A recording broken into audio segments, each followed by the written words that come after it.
Alright, chapter 8. The cold, hard truth.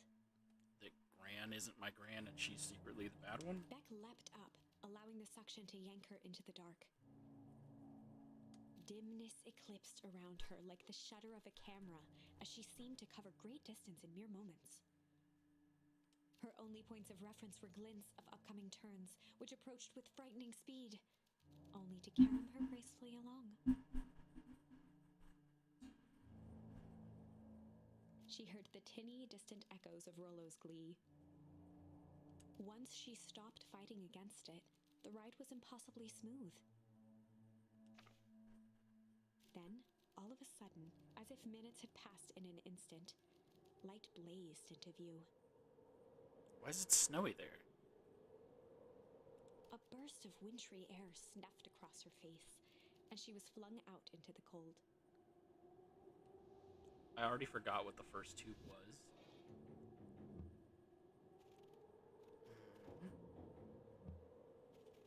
But it wasn't the source, was it? They didn't just have one that led straight to the source. That was intense. Yeah. A lane guy might have farted with some fluids in there.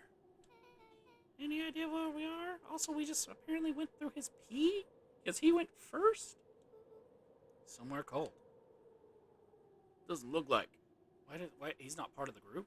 Doesn't look like got any of us. Doesn't look like it got on any of us. Doesn't feel like we traveled that far. So where did it all go? This place sucks. Why would anyone ever even want to blow something up out here? Only one way to find out, I suppose. Gotta catch up to Nuncrete. I think he went this way. Really? He didn't go through the obvious arch over there?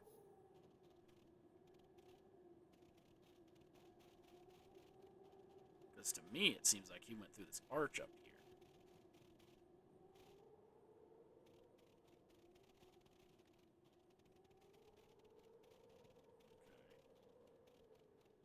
Okay. Or not.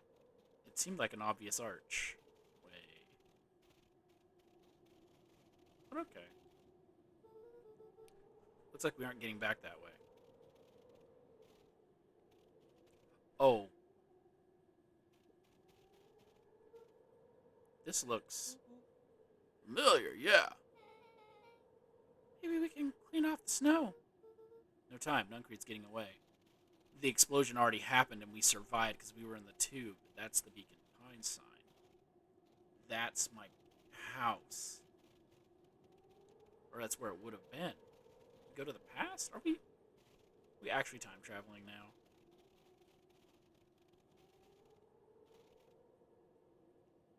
Yeah, we're in the future now. Okay, this is starting to feel really familiar. I may not be the most well versed on all things Beacon Pines, but this does look like some sort of frozen replica of town. Ah, got it. So obvious now. Nuncrete is an alien. Rollo, stick with me here. Species can only live in sub-zero temperatures. Oh boy, here we go. Source is their base camp dimension, so naturally they keep it cold. Found it by traveling through those metallic wormholes back there. Final objective, kill us all, and shapeshift into a Beacon Pine citizen of their choosing. You never really had me. But you very much lost me there. You get used to it. We should keep moving. Okay. Yeah. I guess in my dream I did meet myself in the future. So sure. I just assumed that whole time traveling mechanic wasn't actually a time traveling mechanic.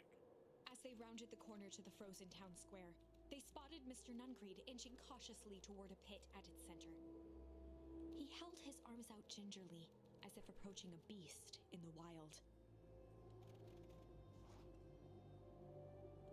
Upon closing the distance, Luca recognized what Nuncrete was after.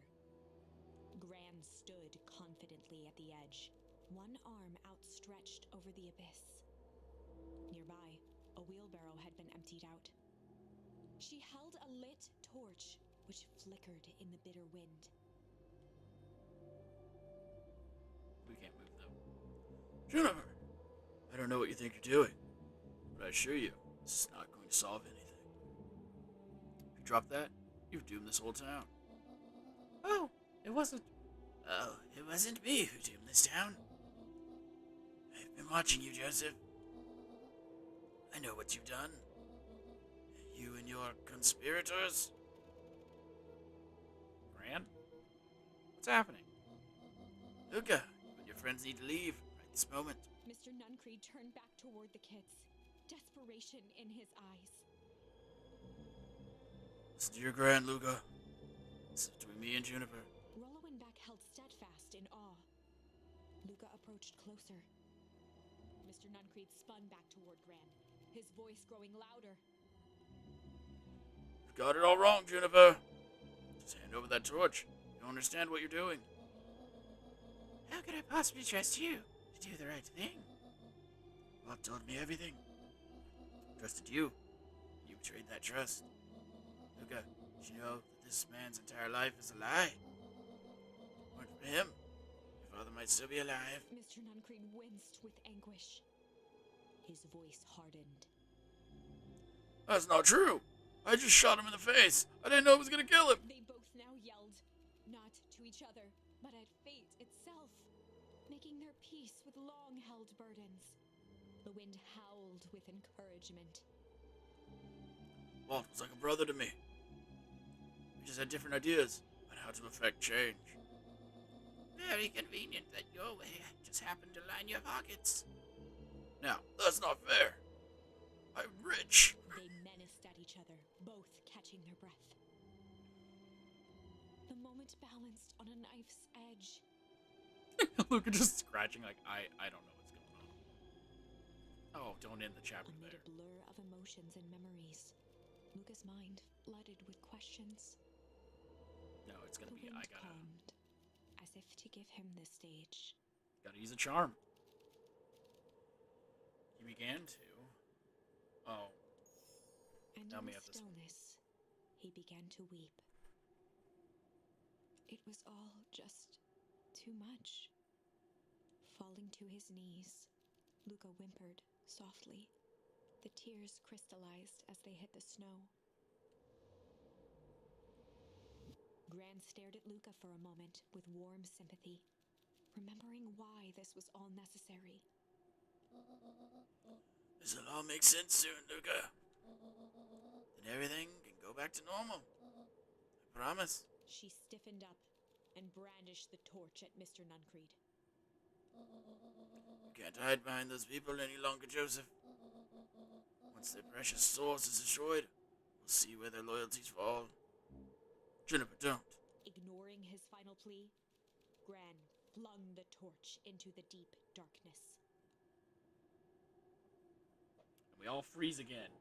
She smiled and exhaled in relief. Mr. Nuncreed moaned in resignation. The torch echoed as it ricocheted down the hole, punctuated with a thunderous thud. You see, Joseph, I've learned one very important lesson in life. If you want things to change, then you must be willing to. Before Gran could finish, Kill millions. ground shook her to silence.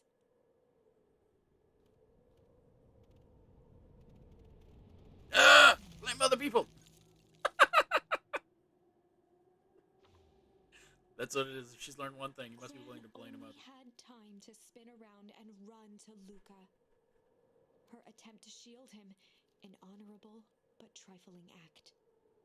Unflinching love, pitted against an unthinking horror. There was no contest. Her warm embrace froze in an instant. That is where they remain, fixed in place, forever. And so, our story ends on this melancholy scene. In a town brought low by its secrets, sits the frozen statues of a misguided band of meddlers. The end. I guess you don't like that ending. Well, that was dire. On the bright side, we finally figured out where all the ice is coming from.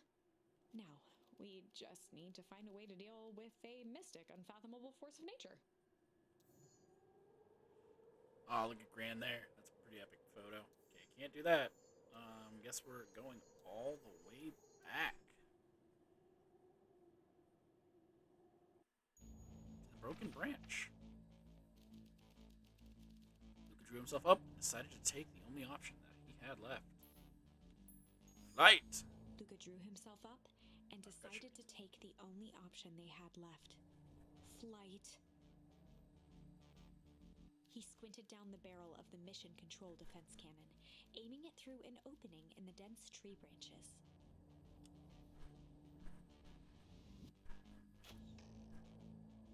He looked up with surprise as it struck true and taut. Wow, can't believe that worked. Hey, Mr. Kerr, we'd love to hear your thoughts. I'm afraid we have places to be. Come on, Iggy. See ya, jerks.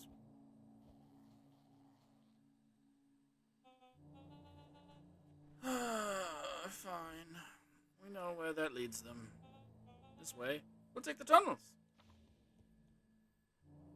Luca and Iggy winced as they sprinted through the thicket. The branches clawed at them, reluctant to give passage. After what felt like a marathon, Luca stopped in his tracks as they reached the clearing. What the? That was all he was able to say before Iggy slammed into his back. The boys tumbled down a steep decline and crashed with a wheezing thud on a surface as hard as ice.